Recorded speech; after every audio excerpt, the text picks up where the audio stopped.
So here we are in this purportedly really liberal city of Seattle, and here I am going to be asking you about your experiences growing up African American and the whole idea of desegregating the schools. So I'm going to start with, where were you born and when? I was born July 23rd, 1954, in Seattle General Hospital, which was a public hospital at the time. It no longer exists. And my understanding is that's where all of the, not just African Americans, but the people of color, particularly Asians, also were born.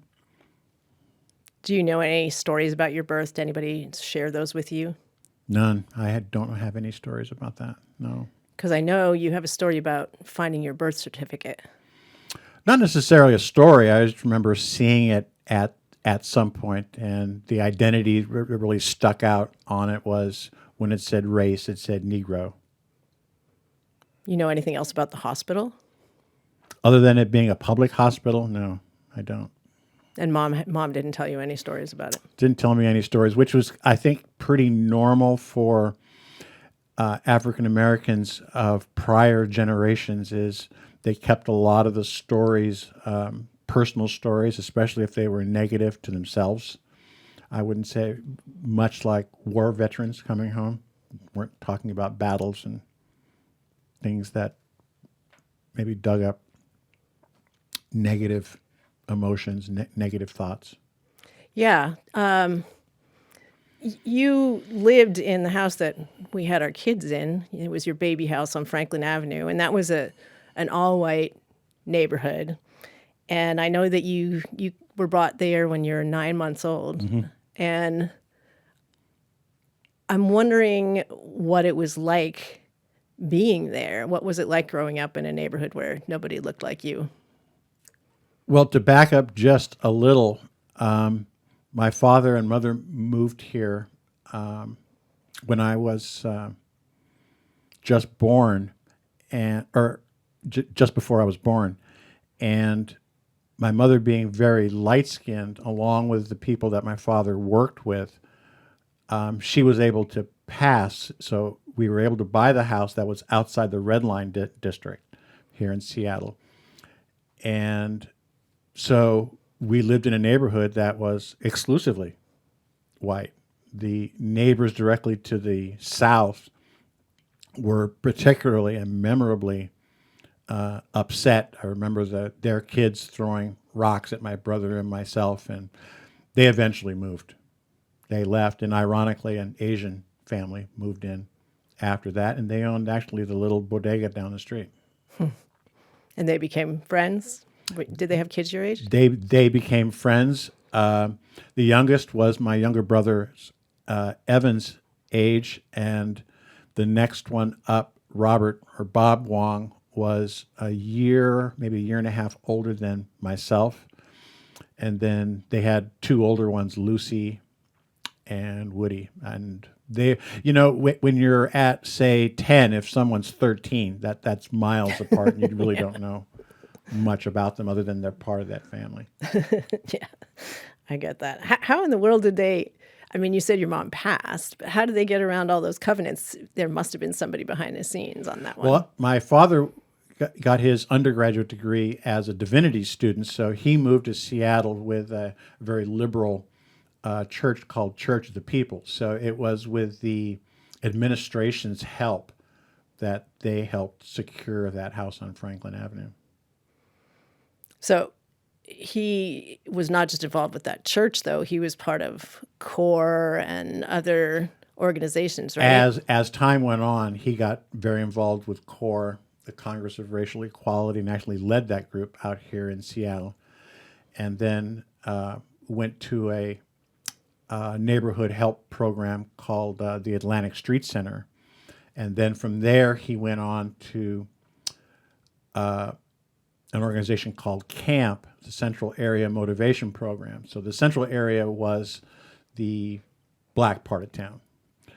And he led that until he was hired by the city of Seattle to be director of Office of Management and Budget.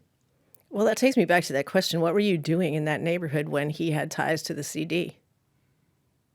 Well, his whole thing about fighting segregation and racism was to move into their neighborhoods, not just be a part of their workplace or their school, was to be there 24/7. So that was his philosophy behind that. And he didn't waste any time upon arriving to Seattle to do that. Yeah, because he came from Philly. He came from Philly. My mother came from New York City. Yeah. So, what was it like in terms of school? Well, before we even get that, you said there were a couple places you couldn't go as a kid. Were there more than a couple places? What places are we talking about? It's interesting now with Facebook. One of the pages I follow is called Vanishing Seattle. And people are putting up, oh, do you remember this place and do you remember that place? And one of the ones that came to mind was the pony rides at Woodland Park. And someone said, oh, yeah, they were all great. And of course, all the photos are nothing but white kids. And I said, well, that's because they didn't let us black kids ride the ponies. You wouldn't know, but we knew that that's something that we couldn't do if we went to that park and that zoo. We could pay our admission and see the animals, but couldn't ride the ponies. What did your folks say about that? They didn't say anything. That because there were so many things and places that you just couldn't go or couldn't do. When my grandmother used to take us to church when we were little, occasionally there would be a time to say, oh, get an ice cream or something afterwards. And there was this one lunch counter, and it was a place we never would go in. And she just said, no, we're not going here. Yeah, but we want a burger. We want to go into Leo's, on the Ave. I said, no, we're going to go someplace else. So neither your grandmother nor your parents really said anything directly about it? No, it's just a place and something that you couldn't do. Did they take you on marches and stuff like that? According to a friend of mine, and I don't specifically remember because my parents divorced when I was about 6. That's I'll give or take. So my memory of that is very faint. But with the help of a friend from high school whose father was also active, and this guy is white, they tell stories of picketing the A&P, which was at the time right behind the Neptune Theater in the U District on Brooklyn Avenue, for not hiring African Americans. And if my time was with my father, and you're going to come with me, and we're going to do this, and I just thought we were out for a walk or out playing or whatnot. I'm a 6-year-old kid. What do I know? But my friend Steve said the same thing, that his father took him, and he just thought he was out with his father. And we kind of started to connect those dots, and that's where he and I believe we first met, was probably as 6-year-olds on a not a picket line, but a demonstration line. So you've been friends for a couple of years? Well, Steve and I have firm memories of us meeting in high school. So you talked about your parents getting divorced when you were young. Your grandmother was already living with you starting after Evan, your brother, was born? After Evan was born, she came out from New York to help take care of the kids. But there was still some hard feelings, I think, between my grandmother and my father. My mother and grandmother being very light-skinned and my father being very dark, I don't think sat well with my grandmother. And I believe that came to a head relatively quick. Stories I heard much, much later in life. And my father came to a point fairly early after she moved that said either it's, me or her. Can you go deeper on that? What was her rationale? Why was skin color and skin tone so important to her? Well, if you're all brown, stick around, right? If you're all black, don't come back. Well, she took you to a white church too, right? Yeah, well, she was raised Methodist. Now, it's interesting because the Methodist church wasn't that far from us, only a couple of miles. But the AME church, for example, wasn't an option, as far as I know. Although it was big, it was thriving. My stepmother was a big part of that church, but and it was maybe only another mile away in the other direction, south, in the central area. Yeah, I think when I was there, I was one of the 2 white folks in that community right then. And that was now, imagine then. Yeah, yeah.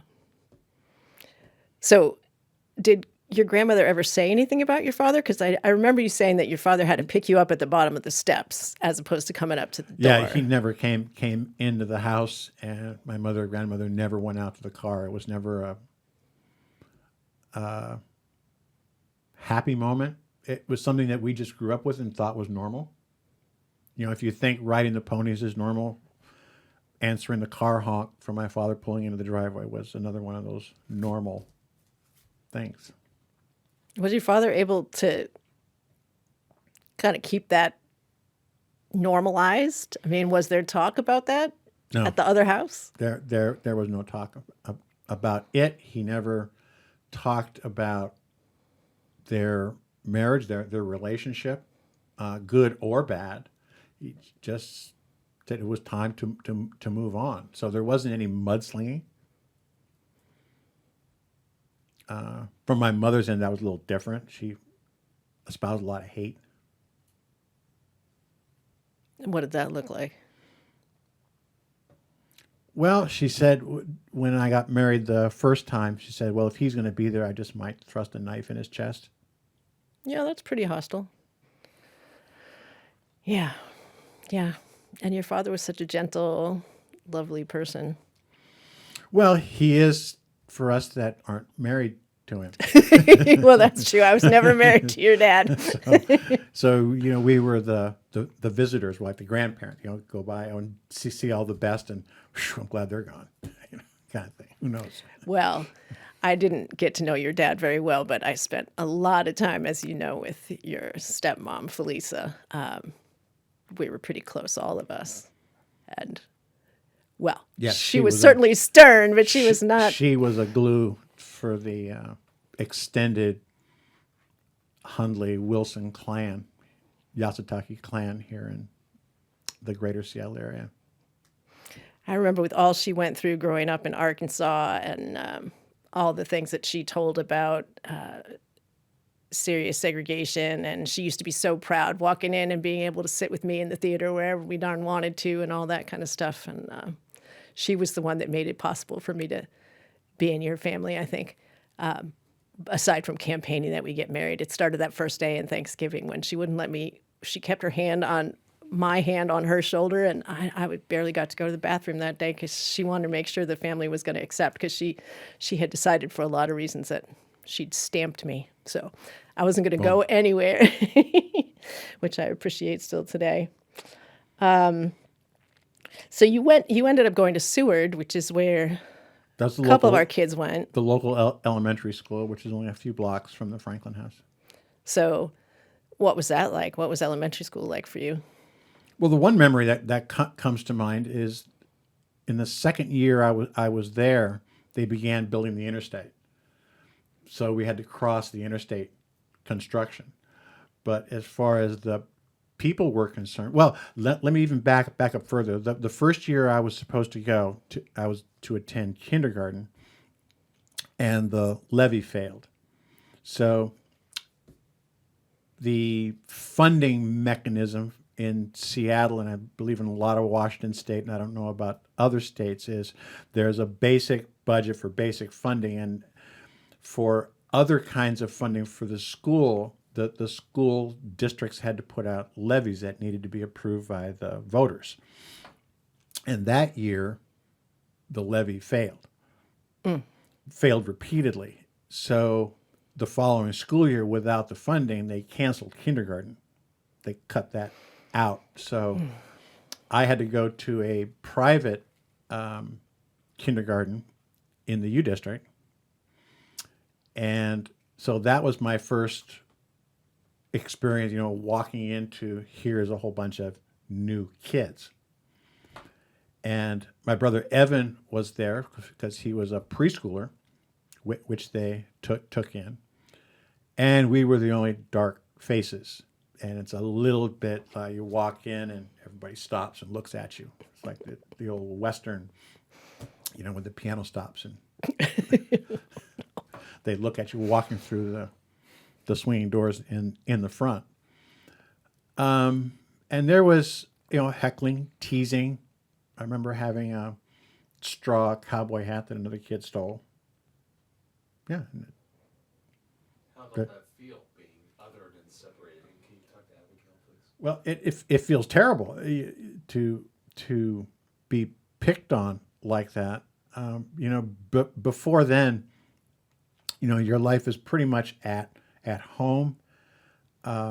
Summers were at the Y. My father was involved in the YMCA, so we did go to the Y. Now, the Y that I went to was the East Madison Y, which is right off 23rd I was gonna ask that. and Madison. So that was right in the heart of the CD. So you walk into the East Madison Y, and it's all people of color. I don't remember a white face. There probably was somewhere. I don't remember them. They were all African American and Asian. So now you're going to this other school, this private school, and then to Seward. And again, you're the only dark face. There might have been one or two others, but So the kids from your neighborhood, I remember you saying something about the kids from your neighborhood, the ones that you played with for the most part, they went to Catholic schools, yeah? about half did, because in those days, there were a lot of Catholic families, and I remember on Broadway there were three families: the Urbans, the Van Camps, and the Cornells, and I think it was 12, 13, and 15 kids, in each one of those, in three houses that were all right next to each other. So, and that was typical of that neighborhood for the Catholic families, and they all went to the Catholic neighborhood schools in the neighborhood. Now, as Protestants who had one, two, maybe three children, we all went to the public schools. But there was just hordes and hordes of kids in the neighborhood in those days. So to go out and play pretty much meant just opening the door and who's around on that particular day. Well, and that's one of the things I remember when our kids were younger. You talked about how there were no fences and the back doors were open and you ran into the kitchen in the back, and folks didn't have much, but they actually did share. So you have some real nice memories of that too, which is interesting. What do you think that was about class or? Well, some families were more open. The Roars, for example, they just had an open door policy. They just, all kids and everybody was welcome, even though, I was the only African American. I was very welcome. Where on the other hand, there was another friend up the street. He and his mother rented an apartment. Actually, it was right across the street from Seward. And his line was, the landlady doesn't allow blacks in the apartment house. So we're going to go upside, into my place. You can't come. See you later. Nice. So then what happens? You just get left out on the street? Yeah, I got left out on the street. Wow. Just want to let you know we're about halfway through. Uh-oh, we haven't even gotten to middle school yet. So before we leave elementary school, one of the things I remember you talking about as a teacher really hit me. Not that it was a surprise, but it's talking about you. You said something about you being put in a lower the reading circles. It was one of those reading circles, and you were put in the lower reading circle. And you're such an avid reader. What was that all about? Well, who knows? When you're first, second grade, maybe third grade, and you're just learning to read, and someone tells you you're subpar or this, and you're thinking, well, I think I'm doing okay, but you're 7 years old, you're 8 years old, and here's this adult that's literally 2 or 3 times your size saying perhaps otherwise. So you just go along with it. You say, well, okay. And if you're reading aloud and you mispronounce a word, or even a word today that I still remember at 68 years old. I misread the word lead and led. They're spelled the same. Yeah. And it says, the mother led Johnny here. And I said, the mother lead Johnny here. And everyone starts busting up laughing. So now all of a sudden you're about 10 centimeters tall. And why should I want to do this? Just to, there was no reward for doing it right. But there was a big penalty for making perhaps what I thought was a pretty simple mistake. Yeah. Yeah. Well, my students still make that mistake. I'm sure they will continue to. English is a tough language. Sure enough. As you well know, being a teacher. I do. It's a cruel, cruel language. So I know your penmanship and your writing must have been good because your grandma gave you what, like a penny per... Tell me that story again. Well, she would actually, the part that comes to mind was the math questions, 1 times 1, 1 times 2, 1 times 3. And we would write that out and she would pay us a penny a line to go over those. So the math simple equations were pretty rote by the time we got good. But to your question about the penmanship, when I was in school, penmanship was actually a grade you got. And on back to school nights, examples of your penmanship were put on the board for all the parents to see. Yikes. No wonder you got such good penmanship. So my penmanship would have been a lot better and too. I that's still with me today. I don't know if your notes are here in ink, and I write almost exclusively in pencil. I only write in ink if I have to. And part of that reason is if I write out a word, oh no, the penmanship's not good enough, I erase it and rewrite it. Well, and you still have trouble reading aloud. Not that you have trouble reading aloud, but It's more of those phobias, I think, from it's the real past. personal. Yeah. Yeah, I feel kind of privileged that I get the morning paper headlines out of you. I do. Well, I read the StoryCorps thing to you yesterday. You did. You did. I feel like maybe a couple decades in, you kind of trust me a little bit. I appreciate it. That must have been really hard. As a teacher, I want to go strangle her, but it's another story.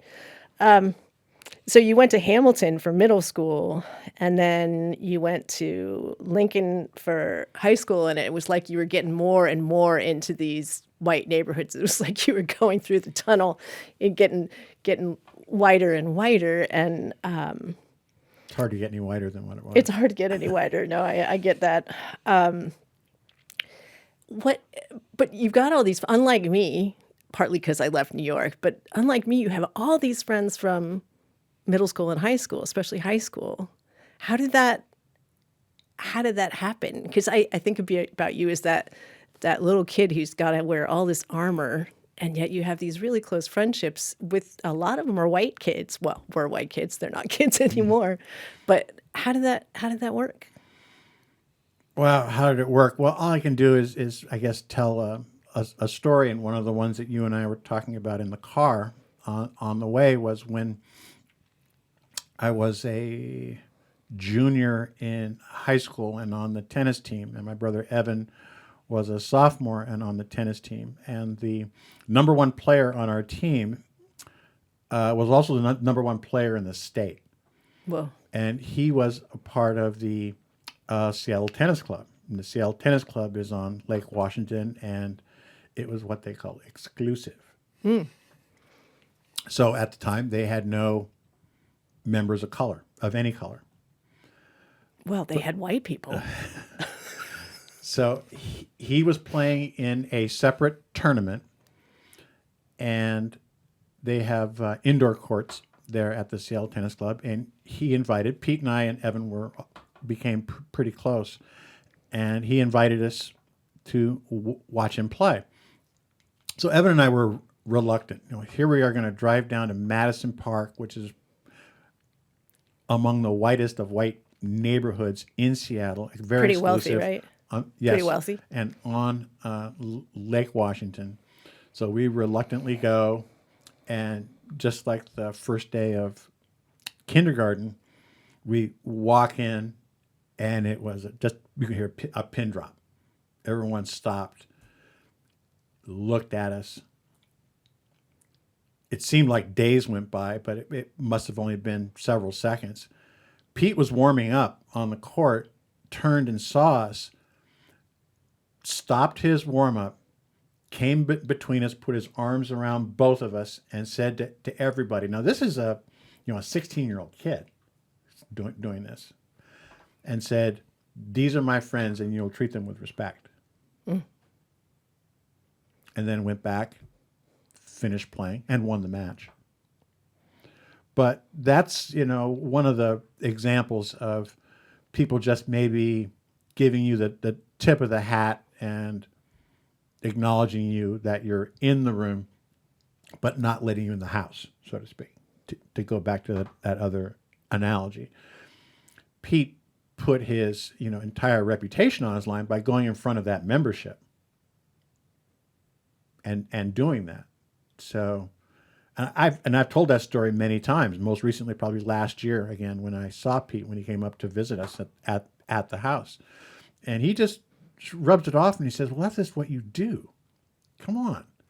Just because they're a bunch of jerks doesn't mean that I have to be, and don't roll me up with them. So, but he was always a bit of a rebel and a bit of an iconoclast. So if being that liberal meant going against the country club elite, then he said, count me in.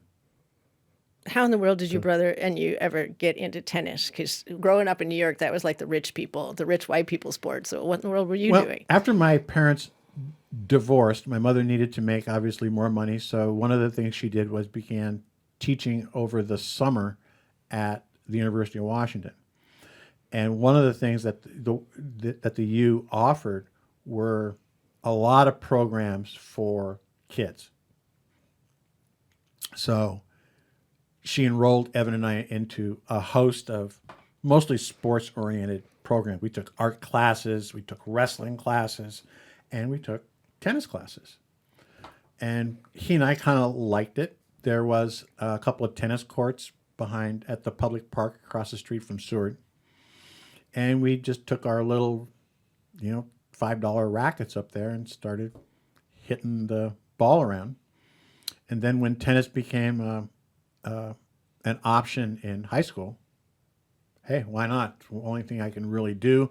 He and I were small for our age, so being on a big high school basketball team was out. He and I were on our church league basketball team. We won the city championship. But Christ, I'm 6 foot now, and I was 5'9" when I graduated from high school.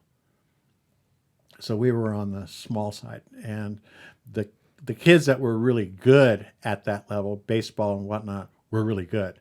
Yeah. So those weren't options for us. Plus we didn't think ourselves as jocks, and it seemed like the hostility was more in the jock area. Play on the team, but as soon as the practice or the game was over, you went your separate ways. So I drifted more towards the arts and to music. I didn't play music then, but the musicians were, I guess, like hanging out with the jazz performers, They were the ones that were cool. They were smoking cigarettes, and hanging out. And the artists were making art, and so that's where I was first introduced to photography, and which I'm still doing today. I know that's part of the reason that you're still friends with some of the guys from school, and I know that Kent was one of your role models. My photo teacher. Yeah. You want to speak about him a little bit? Well, again, like Pete, he was the one that stepped up and not only as a high school student, invited me over to his house, would make coffee, sit down, tell me your issues. Growing up, with a single mother, I didn't have a father. It was easy to go to. So Kent was a kind of a fatherly figure. He just go to him and, hey, I've got this issue. I've got that issue. Dating was a bit of an issue. I would talk to Ken about it, and he said, yeah, you got a mountain to climb. A lot of people want to be maybe friends at arm's length, but there are ways to work around it. And one of the things you're doing now is you're coming over here and talking to me about it. So my door is always open. And he became and was, until he passed 11 years ago, was a good person to talk to and share. He always liked to see what kind of photographs I was doing. And that's when the Romeos started, really old men eating out, as we would meet with him at this very nondescript Chinese restaurant on Aurora, not far from his house, and share photos. Digital came along and made it a lot easier. We just bring a laptop and a thumb drive. But he was a white guy. He was a white guy. How much do you think he or any of your friends understood about your experiences? Did you talk to them about it? I mean, you talked to him, I guess, but not much. As much as I could. Keith was someone I talked to, but Keith was gone early. He joined the Air Force in '72 and was gone and really never came back. So the few times we got together, or even through letters, we would chat about things like that. But he's trying to make up for it now by moving 5 minutes away from us on an obscure little island. So, well, I guess it's a big island, but nonetheless, I think he's tried to make up for it. Abigail, you brought something up at the beginning, that we have certain stereotypes of what segregation and desegregation look like the South. Can you kind of talk about what Seattle was like, the racial politics, both of you, and then the desegregation efforts in the early 70s? Well, you talked about a race riot at school, and that took us into a discussion of the police. Well, yeah, I mean, I've never really trusted the police, and the things that were going on, in my father's life, and actually the life of Seattle. I think it was 1969 when Edwin Pratt was assassinated, and I don't think a lot of people really outside the black community paid attention to it. Now, Pratt did the same thing. He moved his family to a white neighborhood. He lived in Shoreline at the time. Very exclusive white neighborhood. And just like Medgar Evers was shot in his driveway. So the similarities were very eerie. And my father, I think, for a long time believed that he would be next, but he didn't duck. He sat at home with the drapes open. He always published his number in the phone book, and said, "If they're going to get me, they're going to get me. Nothing I can do about it. So I'm just going to do what I do." And he thought he'd be a target because of his work for the city, and his work in the organizations for Corps and camp. Those were more in those days. By the time he went to the budget office, Pratt was already assassinated. And then he went to the park department, was superintendent, and the first park that came up for naming, he named for Edwin T. Pratt. I remember your stepmom, Felisa, she had mixed feelings about that open window. That house had those ginormous plate glass windows, and you could see from forever away. Well, the house before it on... I forget what street it was on, but it's right around the corner from where your former colleague, Judy Kavamian, lives. And it had big front windows, and that grand piano of theirs sat in there, and he would sit just on the other side of it. But yeah, he was pretty feisty. Oh, my goodness. So who were your other role models aside from Kent? Were there folks available to you in the family and the larger community? Role models then? Yeah. Wow.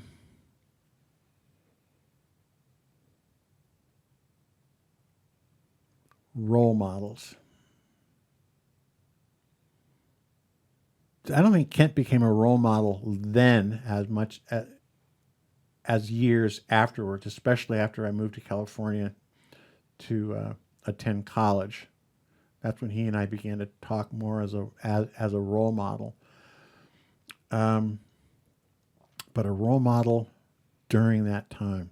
Well, how did you look up to your dad? Did you look up to Felisa, or did you just kind of take for granted?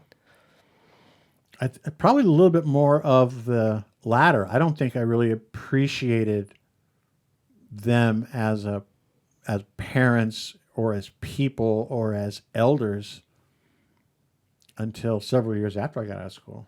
Probably after I got out of college, even grad school. So we have kids and grandkids, and although I'm all about historical research because of my background, part of the reason I wanted to do this is so that you could talk to the kids. And I know in some ways your parents didn't talk to you to shield you, and I sometimes see that in you as well. What should the kids know about your experiences, and what are some things you'd like to pass along? Well, one of the things that's coming to mind is my grandmother's experience. Despite the fact that she probably broke up my parents' marriage, the one thing that she did during the Spanish flu pandemic was become a commissioned officer in the Army, and getting her remains interred at Arlington, having just been there last month, really would mean quite a bit. And her story of going along with other African American women and nurses to fight that pandemic is something that I would like them to know, and perhaps give them the tools to do this kind of research. So, along with Steve Hammond, who we've talked about in that Syphax relationship, of the enslaved people dating back to George Washington Parke Custis, the grandson of Martha Washington, has really kind of helped, light that fire to get that done. I just want to stop really quick. There's something clicking. I don't know what that is. Sorry. I just wanted to let you know it's getting picked up. It may be him being nervous. No worries. We got 2 minutes. Is that about right? Yeah, about 2 minutes left. What should I have asked? Who's buried in Grant's tomb? Very funny. Anything you want to tell I don't me know. you never have? It is so much easier to answer questions than to come up with them. No, So my hat's off to you for preparing all these questions. It makes my job over here a lot easier. I have a quick question. Do you remember when you first recognized that you were black? This sounds like a weird question, but do you remember first recognizing? I was going to ask that. Yeah. To her? Yeah, I talked to you about that this morning. Like, well, white people don't. So I wondered about. I don't remember being anything other than that.